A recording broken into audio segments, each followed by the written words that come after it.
Hello everyone, in this video we are starting with chapter number 19। तो चलिए शुरू करते हैं।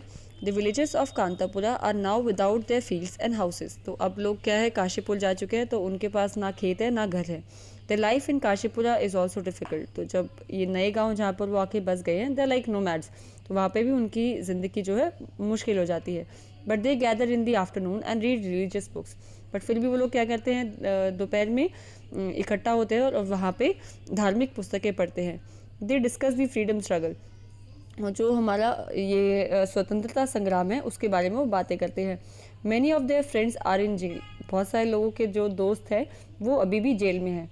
They anxiously wait for their release, और वो उनके छोड़े जाने का बहुत ही बेसब्री से इंतज़ार कर रहे हैं। Ratna is release first. तो सबसे पहले रत्ना को छोड़ दिया जाता है। She tells him about the torture of prisoners in the jail. तो वो बताती है कि कैसे बहुत सारी यातनाएं दी जाती है प्रिजनर्स को जेल के अंदर। In the mean time Mahatma Gandhi signs a peace treated with the viceroy. इसी बीच महात्मा गांधी वाइसरॉय के साथ एक संधि का प्रस्ताव को साइन करते हैं। As a result the freedom struggle is suspended for some time. Now the freedom fighters are release one by one. Murti is also release. He writes a letter to them and tells them about Jawaharlal Nehru. He says that Nehru is also a great man like Gandhi. तो ये शांति प्रस्ताव या peace treaty sign होने के बाद freedom struggle थोड़े दिन के लिए सस्पेंड कर दिया जाता है। जो फ्रीडम फाइटर्स है उनको भी एक एक करके छोड़ दिया जाता है। मूर्ति को भी रिलीज कर दिया गया है। फिर वो एक लेटर लिखता है जिसमें वो जवाहरलाल नेहरू के बारे में लोगों को बताता है। वो कहते हैं कि गांधी जी की तरह जवाहरलाल नेहरू भी एक बहुत ही प्रसिद्ध नेता है। Ratna leaves for Bombay and Murti is still with the Mahatma. Then people come to know that Gandhi was going to England. They feel sure that Gandhi will bring swaraj to the country. तो रत्ना क्या है, जब जेल से वो रिहा हो जाता है तो वो बॉम्बे के लिए निकल जाता है। मूर्ति भी अभी महात्मा गांधी जी के साथ होता है। फिर तभी लोगों को पता चलता है कि गांधी जी जो है इंग्लैंड जा रहे हैं।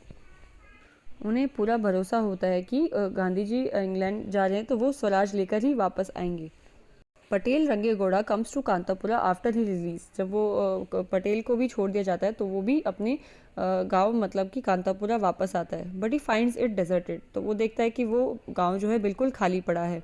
He is now a different man. तो अब वो उसमें भी हृदय परिवर्तन होता है और वो भी एक अलग इंसान बन जाता है। He has become so lean and thin that it is difficult to recognize him. तो जब इतने टाइम जेल में रहने के बाद अब वो एकदम पतला हो चुका है, दुबला पतला हो चुका है, और उसको पहचान पाना ही मुश्किल है। He settles in Kashipura and leads a peaceful life there. तो वो भी क्या है, काशीपुरा में सेटल हो जाता है और वहाँ पे एक सुकून भरी जिंदगी गुजारता है। The concluding section brings the tale full circle. 14 months later, where there is eager anticipation of Swaraj or independence for India of the male heroes, only Patel Rangegoda returns briefly to Kantapura, yet the villagers feel blessed by the goddess Kenchamma. तो जब ये novel complete होता है तो वापस घूम फिर कर वहीं आ जाता है। 14 मंथ्स बाद स्वराज या भारत की आज़ादी की आशा है लोगों में, और जो लोग हैं उसमें पटेल रंगेगौड़ा है, वही सिर्फ कुछ समय के लिए कांतापुरा वापस लौट कर आता है। फिर भी गांव के लोग महसूस करते हैं कि वे देवी केंचम्मा के आशीर्वाद से सुखी हैं। तो यहाँ पे हमारा चैप्टर नंबर 19 भी ख़त्म होता है। तो thank you for watching the video and have a nice day.